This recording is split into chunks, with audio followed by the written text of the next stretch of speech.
창세기 16장, 우리 지난주 본문을 2주에 걸쳐서 함께 좀 나누기로 했습니다. 주보에 있는 대로 다시 한번 창세기 16장 7절 말씀부터 16절까지 말씀을 교독하겠습니다. 한 절씩. 창세기 16장 7절부터 16절 마지막 절까지 한 절씩 다시 한번 교독하겠습니다. 여호와의 사자가 광야의 샘물 곁 곧 술길 샘 곁에서 그를 만나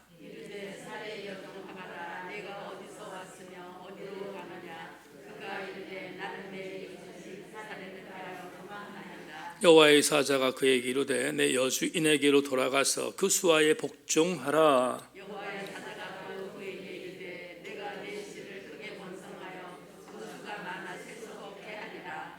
여호와의 사자가 또 그에게 이르되 내가 임신하였은즉 아들을 낳으리니 그 이름을 이스마엘이라 하라. 이는 내 여호와께서 내 고통을 들으셨음이니라. 그가 사람의 날리같이 되리니 그의 손이 모든 사람을 지배고 모든 사람의 손이 그를 지으며 그가 모든 형제와 되어서 살살을 하느니라. 하갈이 자기에게 이르신 여호와 이름을 나를 살피시는 하나님이라 하였으니 이는 내가 어떻게 여기서 나를 살피시는 하나님을 배웠는고 함이라. 이러므로 그 샘을 그의 동네로 하며 그것을 가데스의 사이이라.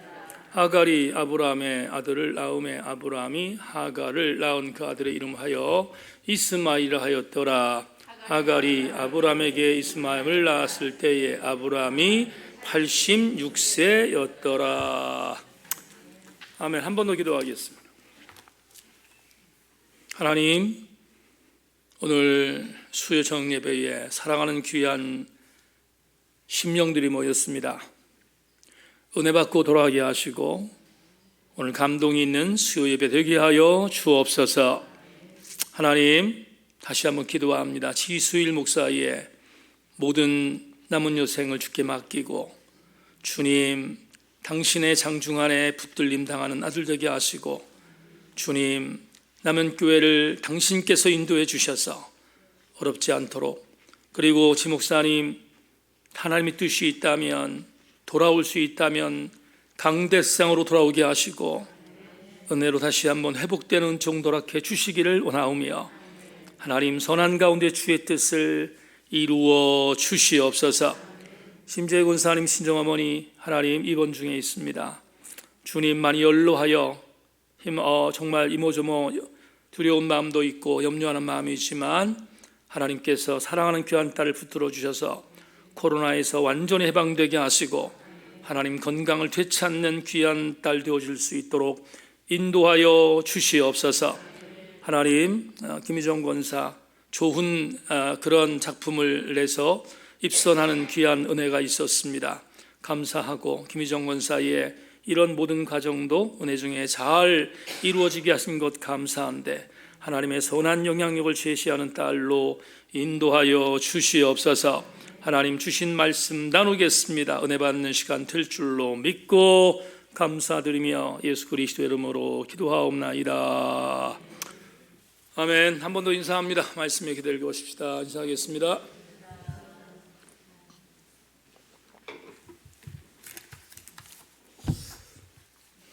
오늘 주보에 있는 대로 부헬라헤로이라는 제목 두 번째로 여러분과 말씀의 은혜를 나누겠습니다. 우리 지난주에 하갈이 쫓겨났던 이유에 대해서 함께 이야기를 나누었습니다. 하갈이 이스마엘을 잉태하고 나서 여주인이었던 사례를 멸시하면서 업신여겼다. 그래서 그런 이유 때문에 쫓겨나게 됐다는 말씀을 여러분과 함께 나누게 되었습니다. 그렇지만 하나님은 쫓겨난 하갈이 도망하던 광야, 이집트로 가던 광야길까지 찾아오셔서 그곳에서 그녀를 만나주셨고 또 그녀를 찾아봐 주셔서 그래서 그녀를 격려하셨던 말씀을 지난 주간에 함께 나누었습니다. 오늘은 여러분과 본문 8절부터 12절까지 말씀을 중심으로 해서 두 번째, 하갈을 찾아오셨던 하나님의 은혜가 무엇일까를 여러분과 좀 나눌까 생각합니다. 8절부터 12절 말씀 다시 한번 보겠습니다. 여러분 자막 보십시오. 이르되 사레의 여종 하갈아, 내가 어디서 왔으며 어디로 가느냐? 그에게 이르되 나는 내 여주인 사레를 피하여 도망하나이다. 여호와의 사자가 그에게 이르되 내 여주인에게로 돌아가서 그 수하에 복종하라. 여호와의 사자가 또 그에게 이르되 내가 내 씨를 크게 번성하여 그 수가 많아 셀 수 없게 하리라. 여호와의 사자가 또 그에게 이르되 내가 임신하였은즉 아들을 낳으리니 그 이름을 이스마엘이라 하라. 이는 여호와께서 내 고통을 들으셨음이니라. 그가 사람 중에 들나귀 같이 되리니 그의 손이 모든 사람을 치겠고 모든 사람의 손이 그를 칠치며 그가 모든 형제와 대항해서 살리라 하리라. 이 구절을 여러분과 함께 좀 나눠야 되겠는데, 이 본문 안에 들어있는 강해적인 요소가 너무 많아요. 너무 많아서 이걸 일일이 다 말씀을 드릴 수는 없을 것 같습니다. 그렇지만 오늘 두 번째, 지난 주간에 여러분에게 찾아오시는 하나님이라는 은혜를 나눴잖아요. 근데 오늘은 두 번째 은혜가 뭔가를 이 본문을 통해서 추출해 보겠습니다. 이집트로 도망가는 술 광야 옆에 셈에 도착했는데 그냥 놔두면 하갈은 죽습니다. 광야는 여러분 아시는 것처럼 무시무시한 곳이거든요. 그대로 놔두면 죽는 상황인데 주님이 찾아오셨다고 했습니다. 하갈을 찾아오셨어요. 이게 첫 번째 은혜라고 했습니다. 그런데 오셔서 하갈에게 질문하세요. 뭐라고 질문하냐면, 여종아, 너 어디서 왔니? 어디로 가고 있니? 를 묻습니다. 어디서 왔지? 어디로 가고 있지? 를 물어요. 근데 아시다시피 하나님이 몰라서 물으신 게 아니잖아요. 다 알고 계십니다. 알고 계시는데 물으셨어요. 왜 물으셨을까? 설교 준비를 하다가 이런 생각 들었어요. 여러분, 사울이 다메섹 도상에서 주님 만났을 때, 부활하신 주님 만났을 때 얼마나 놀랐으면 말에서 떨어지겠습니까? 그리고 눈이 멀겠습니까? 그리고 얼마나 충격을 받았겠습니까? 그 충격을 우린 기억하지요. 베드로가 주님을 부인했을 때 3번이나 부인한 뒤에 닭울음 소리가 들렸어요. 그 닭울음 소리가 들렸을 때 베드로는 주님이 하셨던 말씀이 생각나서 충격을 받고 울었다고 말합니다. 그렇죠? 여러분, 시내산에서 모세가 가시떨기 나무에 붙었던 불이 꺼지지 않는 것을 보고 충격받고 음성을 들었습니다. 모세야, 모세야. 모두가 충격이에요. 이 세 가지의 모든 공통점은 충격입니다. 그러니까 주님과 만나는 장면은 충격일 수밖에 없는데, 더군다나 이집트 출신의 이 여인은 유대인이 아니었잖아요. 이스라엘 백성이 아니었단 말이죠. 그런데 이집트라고 하는 이방 땅의 여인이 몸종으로 와서 처음으로 하나님 만난 사건이 오늘 본문이거든요. 이 하갈의 남자 주인이었던 아브람, 여자 주인이었던 사레가 하나님과 이모저모 대화하는 것들을 들었지만 본인과 관계없었어요. 본인과 관계없었고 본인하고는 전혀 동떨어진 사건이었단 말이죠. 그러니까 그건 중요하지 않았어요. 근데 문제는 뭐냐 하면 오늘 내 남자 주인과 내 여주인이 만났던 그 하나님이 자기를 찾아오셨단 말이에요. 얼마나 충격적이겠어요. 그것도 충격인데 말을 걸으세요. 어디서 왔니? 어디로 가니? 주님이 몰라서 물은 거 아니라고 했습니다. 근데 왜 이렇게 질문했을까? 질문하신 이유는 한 가지입니다. 그녀를 충격에서 벗어나게 하기 위해서. 나는 너와 함께 대화하고 싶어. 나는 너와 함께 이렇게 인격적으로 만나고 싶어 하는 등등의 여러 가지의 그런 제스처를 하나님이 지금 하갈에게 하고 있습니다. 그러자 하갈이 누그러진 상태에서 대답하죠. 제가 쫓겨났습니다. 여주인에게 쫓겨나서 지금 제가 도망하고 있습니다. 그것도 다 알아요. 주님은 하나님 다 알고 계세요. 근데 대화하고 있습니다. 그리고 나서 대화가 끝날 쯤 돼서 하나님께서 하갈에게 하명하십니다. 하갈아, 힘들겠지만 지금 도망가는 이 길에서 돌이켜서 너의 여주인이었던 사라에게로 돌아가라. 여러분 생각해 보세요. 지금 쫓겨나서 도망가고 있는 이 여인에게 다시 그 죽음과 같은 고통으로 가라는 게 말이 돼요? 말이 안 되잖아요. 차라리 죽는 게 낫잖아요. 근데 하나님께서 명령하십니다. 돌아가라는 겁니다. 만약에 돌아가라는 것이 이것만 말했다면 하갈은 아마 순종할 수 없었을 겁니다. 그런데 놀랍게도 하나님은 하갈에게 대단히 중요한 하나님의 이걸 오라클이라고 하는데요. 하나님의 신탁을 주셨어요. 뭐냐 하면 하갈아, 네가 잉태하고 있는 그 배 안에 잉태하고 있는 그 씨가 탄생할 거야. 탄생할 거야. 너는 분명히 아들을 낳을 거야. 그리고 심지어 하나님이 이렇게 말씀합니다. 아들을 낳으면 이름을 이렇게 지어라. 이스마엘이라고 지어라. 이스마엘, 이스마라는 말이 무슨 말이냐면 들으셨다라는 뜻이에요. 이스마엘, 하나님이 이스마, 들으셨다는 거예요. 내 아들이 탄생하면 내 아들의 이름을 이스마엘이라고 지어라.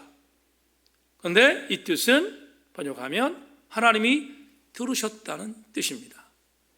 우리는 알고 있는데요. 돌아가지요? 아들을 낳지요? 오늘 본문 마지막 절에 나오지 않습니까? 돌아가지요? 지옥 같은 곳으로 돌아갑니다. 자, 우리는 오늘 이 메시지를 통하여 두 번째 은혜를 찾을 수 있습니다. 이스마엘이라는 이 단어를 통해서 아들을 낳는다는 것을 통해서 하나님께서 찾아오심과 더불어 또 하나 주셨던 은혜가 있어요. 하나님은 찾아오셔서 위로하시는 하나님이시다. 두 번째 자막 보죠. 하나님은 우리를 위로하시는 인격적인 하나님이십니다. 하갈에게만 그런 것이 아니라 저와 여러분에게도 똑같이 찾아오셔서 위로하시는 하나님이심을 이 본문을 통해서 우리가 알게 됩니다. 여러분, 위로라는 단어가 안 나오잖아요. 오늘 본문에. 오늘 8절부터 12절까지 본문에 위로라는 단어 눈을 씻고 찾아봐도 없습니다. 근데 눈을 씻고 찾아볼 수 없지만 충분히 위로하시는 것을 알게 돼요. 왜? 저는 이 하나의 단어가 충분히 위로의 메시지라고 봐요. 들으시는 하나님.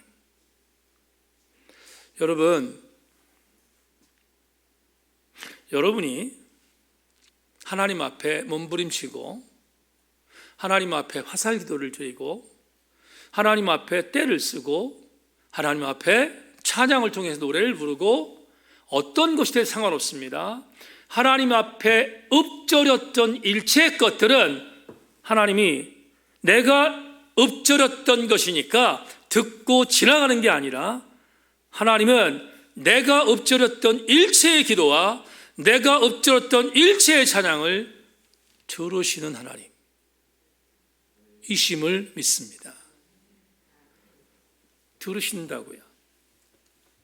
하갈이 이집트로 도망가던 어간 고통 속에서 있었는데 찾아오셨습니다.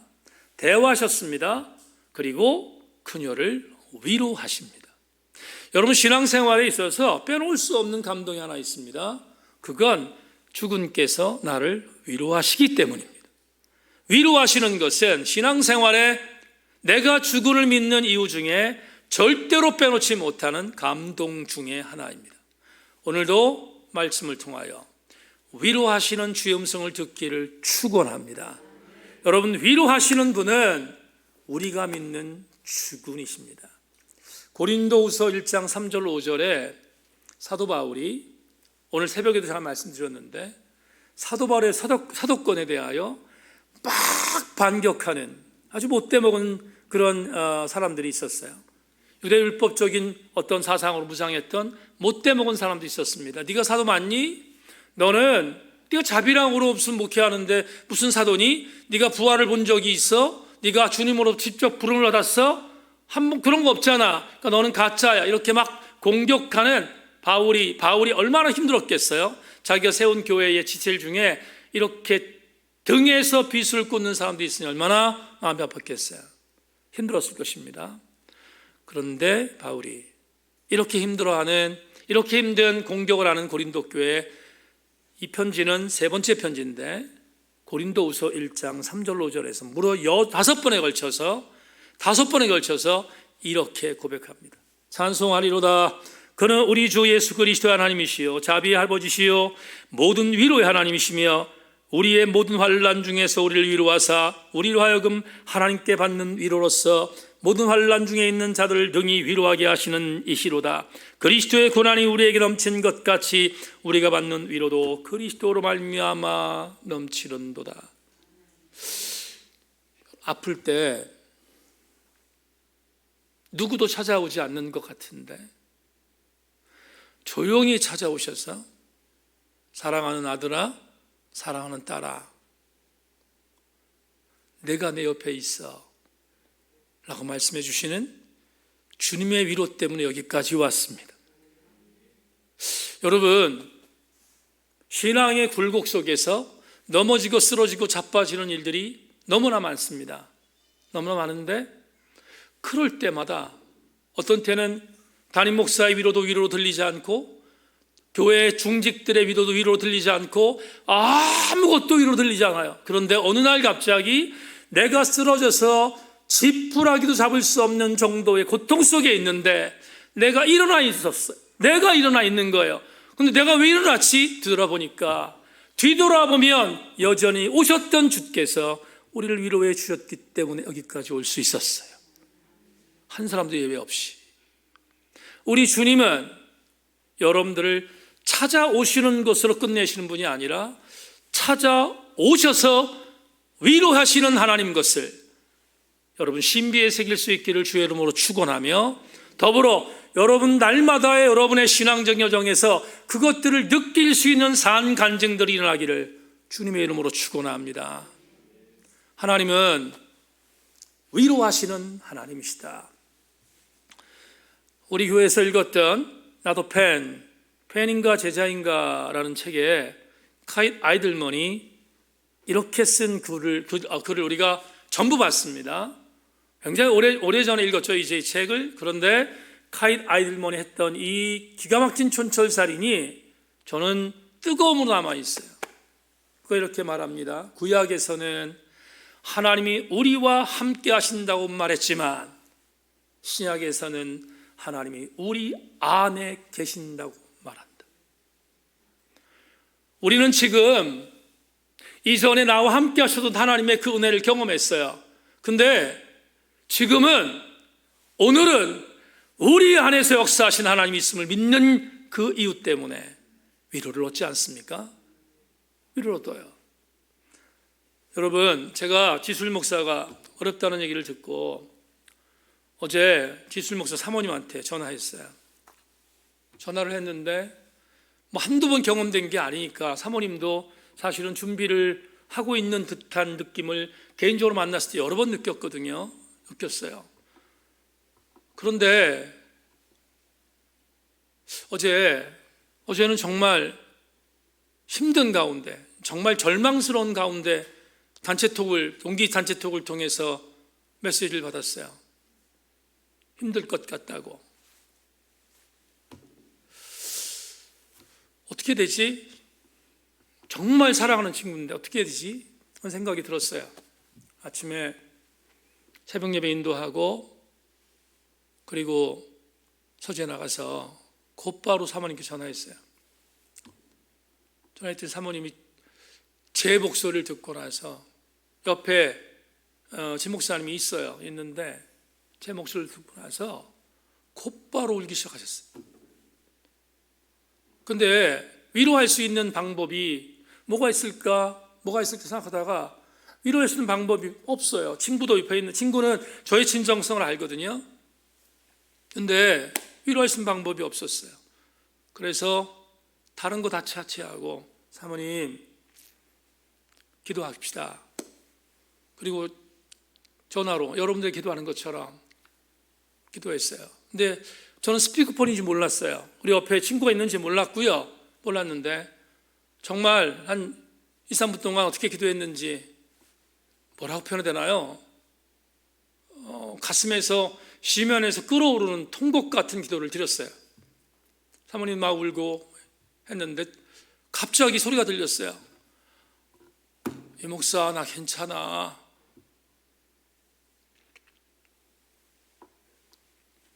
근데 여러분 기도가 뭘까? 여러분 제가 친구를 위해서 기도하는 기도가 얼마나 힘이 되겠습니까? 근데 저는 믿어요. 뭘 믿냐면 이강동 목사가 기도하는 기도가 힘이 얼마 될까 하는 것들은 저는 불확실하니까, 저는 불완전하니까, 저는 무능하니까 그럴 수 있어요. 하지만 이 목사가 기도를 하는 그 기도를 들으신 하나님께서는 지 목사의 생사에 대한 부분에 있어서 어떤 것이 됐든 간에 선을 행하는 아름다운 모습으로 위로하시지 않겠어요? 위로가 뭘까? 위로는 인간이 주는 위로가 아니죠. 인간은 불완전합니다. 여러분 오늘 본문에서 말하고 있는 하갈을 위로하신 분은 인간이 아니에요. 아브라함이 아니고요. 사레가 아니에요. 내가 너를 용서한다 말했던 사레가 아니라 오늘 하갈을 위로한 그 존재는 하나님이셨단 말이죠. 누구나 고난을 당합니다. 근데 고난 속에서 그 고난을 우리가 두려워하지 말고 고난을 딛고 일어설 수 있는 믿음을 갖는 이유는 뭔가 하면 하나님은 그 고난을 통하여 영광을 얻으실 수 있는 기회를 주시기 위해서임을 존 스타스 목사가 이렇게 말했어요. 하나님이 나를 고난으로 초청하신 이유는 누구나 맛볼 수 없는 영광에 참여하도록 하기 위함이다. 여러분 하갈도 마찬가지입니다. 하갈이 고난을 당하는 이유, 그녀가 잘못한 게 있지요. 교만해져서 안주인을 멸시했어요. 그런데 무능하고 연약하고 나약하고 죄성인 하갈을 찾아오셔서 주님은 상관하지 않고 그녀를 위로하신 이유는 그녀를 통하여 또 다른 영광을 맛보도록 만드시기 위한 기회를 주시기 위함이 아닐까. 오늘 우리 접목합니다. 하갈을 찾아오신 주님은, 하갈을 위로하신 주님은 오늘 2020년 5월 18일 이 자리에서 오셔서 이 예배당에 오셔서 여러분을 위로하시는 줄로 믿습니다. 위로하시는 주님 의지하고 여러분 두 번째 레마에 우리 함께 아멘으로 화답하는 우리 모든 교우들 되기를 주님의 이름으로 축원합니다. 세 번째, 한 가지만 더 말씀을 드리려고 합니다. 오늘 이 본문을 보면 세 번째 은혜가 있습니다. 어떤 은혜인가? 12절을 보겠습니다.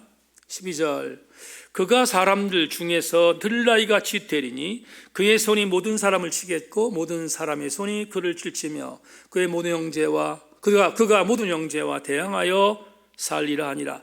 이 구절은 하갈에게 준 말씀이지요. 네가 아들을 낳을 건데 이스마엘이라고 하는 아들을 낳을 거다. 근데 네가 낳은 아들이 이렇게 될 거야 라고 예언하신 거예요. 전반부는 축복이고요, 후반부는 불행하게도 이스마엘의 삶의 불행함을 예언하세요. 무슨 말인가? 12절 전반절을 보면 네 아들은 들나귀 같이 될 거다, 용맹할 거라는 거예요. 굉장히 용감한 민족을 이루게 될 것이다 라고 말합니다. 그의 손이 모든 사람을 치겠고 전쟁하면 이긴다는 거예요. 어떤 의미로 바라보면 이스마엘의 후손들이 승리할 것을 말하고 있어요. 굉장히 엄청난 복이겠죠. 그런데 후반절을 보면 불행하게도 모든 사람의 손이 그를 칠지며 그가 모든 형제와 대항하여 살리라 하니라. 이게 참 아쉽습니다. 왜? 이 예언이 뭐지요?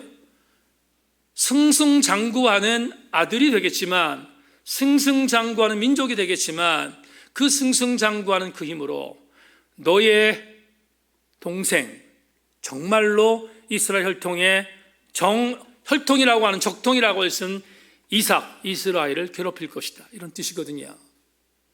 이스라엘을 괴롭히는 민족이 될 것이다. 근데 우리는 알잖아요. 2022년 오늘 아랍이 이스라엘과 어떤 관계를 갖고 있는지 예언 그대로 되고 있습니다.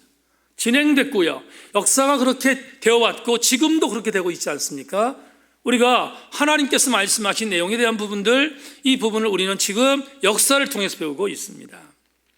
그런데 이런 상황은 역사적으로 이루어질 일인 것을 분명히 우리가 알고 있지만, 오늘 우리가 읽은 13절 14절에서 오늘과 세 번째 찾아야 할 은혜를 찾을 수가 있습니다. 여러분 13절과 14절을 제가 읽겠습니다. 따라오십시오. 하갈이 자기에게 이르신 여호와의 이름을 나를 살피시는 하나님이라 하였으니 이는 내가 어떻게 여기서 나를 살피시는 하나님을 배웠는고 함이라. 이러므로 그 샘을 부엘라 헤로이라고 불렀으며 그것은 가데스와 베레스 사이에 있더라. 하갈이 하나님 만났던 장소는 술길이었습니다. 술길 옆에 샘이었습니다. 그런데 그 샘의 이름을 오늘 하나님을 만난 뒤에 이렇게 바꿨다고 창세기 기자가 말합니다. 부엘라 헤로이라고 바꿨다고 말합니다. 오늘 설교 제목이죠. 부엘라 헤로이라고 바꿨다. 근데 이 말을 문자조 해석하면 무슨 뜻이냐면, 송병헌 교수의 말 그대로 여러분들에게 들려드릴게요. 이 단어를 번역하면 로이 지파에 속한 우물이라는 문자적 의미와 더불어 나를 지켜보시는 살아계신 자의 우물이라는 뜻이라고 송병헌 교수는 추석하고 있습니다. 여러분, 나를 지켜보시는 살아계신 하나님, 이게 부엘라 헤로이예요. 그렇다면 하갈은 눈이 번쩍 떴습니다. 술길 옆에 있는 샘에서 죽다가 살아났습니다. 하나님이 찾아오셔서 위로해 주셨고, 그리고 그녀에게 마지막 복을 주셨습니다. 어떤 복인가?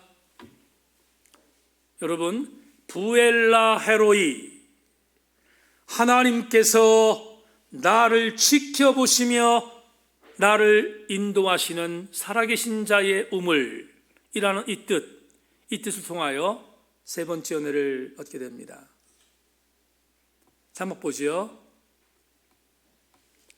하나님은, 자 다시 한 번만, 하나님은 찾아오셔서 위로하시고, 그리고 마지막 세 번째 살피신 하나님이심을 오늘 이 본문이 우리에게 알려주고 있습니다. 하갈을 살피신 하나님, 그래서 나를 살피시는 하나님이라고 하는 그 은혜를 인하여 부엘라 헤로이라고 이름을 바꾼 하갈의 역사를 우리는 오늘 이 본문의 마지막 교훈으로 얻게 됩니다. 단도직입적으로 말씀드리겠습니다. 오늘 하나님 나를 찾아오셔서 나를 위로하시고 나를 살피시는 하나님인, 우리들의 하나님인 것을 여러분 모두도 인정할 수 있기를 주의 이름으로 축원합니다. 살피신다라는 단어, 이게 얼마나 귀한 일인지. 여러분, 우리가 좀 이따 제가 오늘 반주 나왔으니까 찬양하겠는데, 마지막 부를 찬양의 어떤 근거가 되는 시편 120편을 지금 낭독하겠습니다. 너무 잘 알고 있는 단하는 시편인데 제가 하가 읍조리겠습니다. 낭독하겠습니다. 여러분들은 은혜 받기를 소망합니다. 내가 산을 향하여 눈을 돌리라. 나의 도움이 어디서 올까? 나의 도움은 천지를 지은 여호와에게서로다. 여호와께서 너를 실족하지 아니하게 하시며 너를 지키시는 이가 졸지 아니하시리로다. 이스라엘을 지키시는 이는 졸지도 아니하시고 주무시도 아니하시리로다. 여호와는 너를 지키시는 이시라. 여호와께서 내 오른쪽에서 내 그늘이 되시나니 낮의 해가 너를 상하게 하지 아니하며 밤의 달도 너를 해치지 아니하리로다. 여호와께서 너를 지켜 모든 환난을 면하게 하시며 또 내 영혼을 지키시리로다. 여호와께서 너의 출입을 지금부터 영원까지 지키시리로다. 다 같이 아멘. 시편 121편은 이스라엘 3대 절기 때 이스라엘 신앙 공동체가 성전으로 올라가면서 불렀던 시입니다. 노래입니다. 아주 유명한 시죠. 우리 너무 잘 알고 있는 시입니다. 앞에서 여러분에게 참 소개했던 존 스타트 목사님이 내가 사랑하는 시편이라는 책에서 시편 120편을 이런 문장으로 해석했습니다. 시인은 이 시에서 하나님을 이스라엘의 수호자로 소개한다. 이스라엘을 지키신 하나님은 세계를 지으신 전능하신 권능과 물 샘틈 없이 지켜보시는 하나님이란 믿음의 근거가 된다. 물 셀 틈 없이 라는 단어가 가슴에 박힙니다. 존 스타트가 봤던 시편 121편의 하나님은 틈을 주지 않고 틈새까지 메워가시면서 우리를 보호하시고 살펴주시는 완벽하신 하나님 것을 시인이 노래하고 있는데, 그 하나님이 저와 여러분의 주군이심도 믿으실 수 있기를 소망합니다. 여러분, 에스더라는 역사서가 있지 않습니까?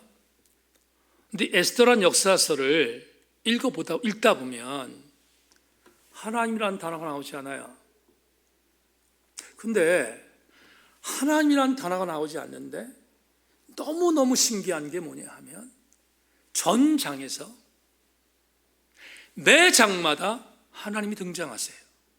하나님이란 이름은 등장하지 않아요. 여러분, 이 에스더란 역사서가 구약 39권의 정경에 들어가야 말아야 되냐, 들어가야 하냐 말아야 되냐가 굉장히 치열했어요. 근데 결국은 집어넣는 데 성공했는데, 하나님이란 단어가 한 번 나오지 않는 성경이 무슨 성경일 수 있겠냐 해서 학자들이 이건 정경으로 들어갈 수 없어 라고 배제해놨어요. 그런데 성령께서 인도하신 거겠죠. 성령께서 인도하셔서 구약 39권의 정경 안에, 외경도 아닙니다, 정경 안에 에스더가 들어갔어요. 이유가 뭘까? 에스더 선장에 하나님이라는 단어는 전혀 나오지 않지만 바사에서 포로로 살고 있었던 이스라엘 백성들이 하만의 용계를 통하여 전멸당할 수 있는 위험 속에 있었어요. 그런데 하나님께서 에스더와 모르드게를 통하여 역사하시면서 매 장마다 이스라엘의 전멸을 승리로 바뀌어주시는, 그걸 불임절이라고 하는데, 하만의 흉계에서 이스라엘이 전멸될 수 있었던 그 위기를 벗어나게 해준 사건에 대한 내용들, 메시지가 매 장마다 기록되어 있거든요. 그래서 에스더라고 하는 역사서의 주제가 뭐냐? 간섭하신 하나님이에요. 간섭하신 하나님. 근데 이 간섭하신 하나님이라는 단어가 불편하게 들릴 수 있습니다. 순화하겠습니다. 예배 나오신 교우 여러분, 주무로 예배드리는 홍 집사님, 그리고 유튜브로 예배드리는 사랑하는 모든 지체들, 여러분에게 말씀드립니다. 간섭하신 하나님을 순화하여 바꾸면 이렇게 바꿀 수 있습니다. 살피신 하나님이시다. 철저하게 살피신다. 빈틈없이 살피신다. 존 스타트 목사의 말대로 물 셀 틈 없이 살피신 하나님, 그분이 하갈의 하나님이셨지만, 부엘라헤로의 하나님이셨지만, 오늘 우리들의 하나님이신 것도 분명히 믿습니다. 그래서 전 여러분에게 우리 창세기 강의를 통하여 이런 위로를 드릴 수 있어서, 이런 감동을 드릴 수 있어서 설교 준비한 목사로서 행복했습니다. 문제는 느끼고 있느냐입니다. 내가 나를 찾아오셨고 나를 위로하시고 나를 살펴주시는 그 하나님을 여러분이 느끼고 있느냐, 이 말이에요. 그게 중요합니다. 모름지기 우리 교우들에게 이 하나님을 느끼시는 방법을 마지막으로 제시합니다. 나를 찾아오시고 나를 위로하시고 나를 살피시는 하나님을 느낄 수 있으려면 고난을 두려워해서는 안 됩니다. 하갈이 당했던 고난은 죽을 고난이었습니다. 동서남북을 바라봐도 피할 수 없는 정말 절망 중인 고난이었습니다. 그런데 저는 이걸 믿어요. 동서남북이 막히고 아무것도 헤어나올 수 없는 일처럼 보이는 고난이 임할 때, 그때 주님이 찾아오시고, 그때 주님이 오셔서 위로하셔서 우리를 살펴주신 하나님 것을 느끼게 될 것입니다. 그러므로 고난을 두려워하지 마십시다.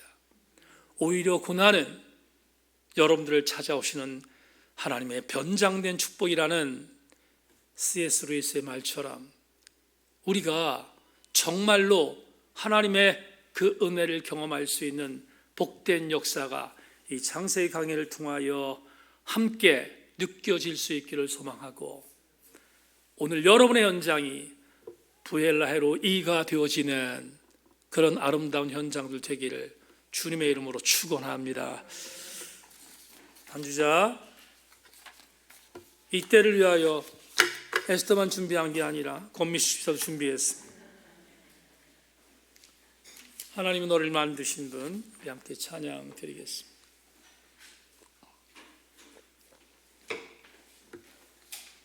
말씀 생각하며 하나님은 너를 만드신 분,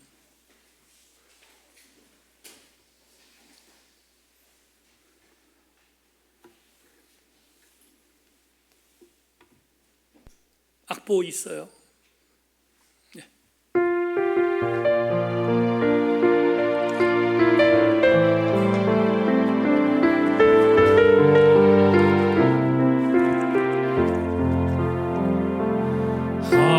하나님은 너를 만드신 분, 너를 가장 많이 알고 계시며, 하나님은 너를 만드신 분, 너를 가장 깊이 이해하신단다.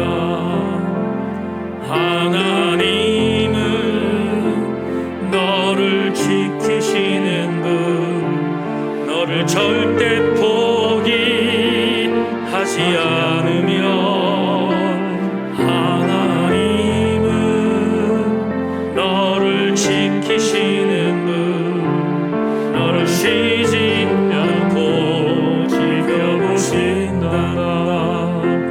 그의 생각 셀 수 없고, 그의 자비 무궁하며, 그의 성실 날마다 새롭고, 그의 사랑 끝이 없다. 하나님은 너를 원하십니다. 하나님은 너를 원하시는 분, 이 세상 그 무엇 그 누구보다 하나님은 너를 원하시는 분, 너를 같이 있고 싶어 하신단다.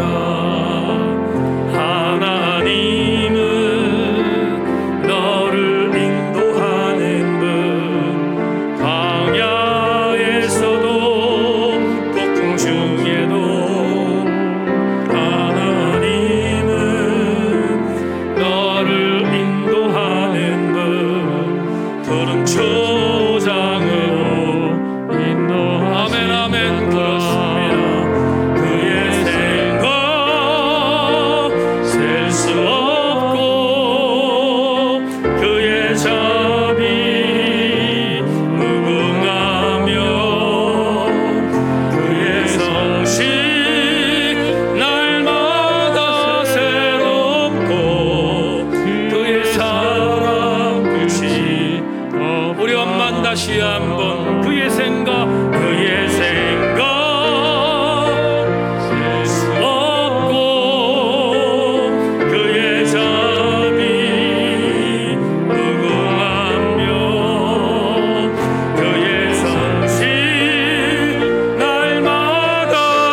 예배하는 우리 모든 교우들마다 이 찬양이 신비에 세워지게 하시고 삶으로 경험되게 하여 주시옵소서. 아버지 하나님, 말씀 받았습니다. 하나님은 고난 중에, 어려움 중에 있는 나에게 오셔서, 찾아오셔서 위로하시고 물 셀 틈 없이 살펴주시는 하나님 것을 믿고 힘있게 일어서는 우리 교우들 되게 하여 주시옵소서. 하나님 새인교회에 속해 있는 모든 성도들, 오늘 말씀이 위로가 되게 하여 주시고 이 말씀을 가슴에 새기며 남은 3일도 주 안에서 승리하도록 만들어 주시옵소서. 하나님, 예배를 마치고 돌아갑니다. 저들의 현장에 주의 머무심과 주의 만지심과 주의 은혜가 있도록 인도하여 주시옵소서. 김희정 권사 감사함을 올렸습니다. 아름답게 연락하실 줄로 믿고 감사드리며 예수 그리스도 이름으로 기도 올리옵나이다. 아멘. 하늘에 계신 우리 아버지여, 이름이 거룩히 여김을 받으시오며 나라 임하옵시며 뜻이 하늘에서 이룬 것 같이 땅에서도 이루어지이다. 오늘날 우리에게 일용할 양식을 주옵시고 우리가 우리에게 죄 지은 자를 사하여 준 것 같이 우리 죄를 사하여 주옵시고 우리를 시험에 들게 하지 마옵시고 다만 악에서 구하옵소서. 대개 나라와 권세와 영광이 아버지께 영원히 있사옵나이다.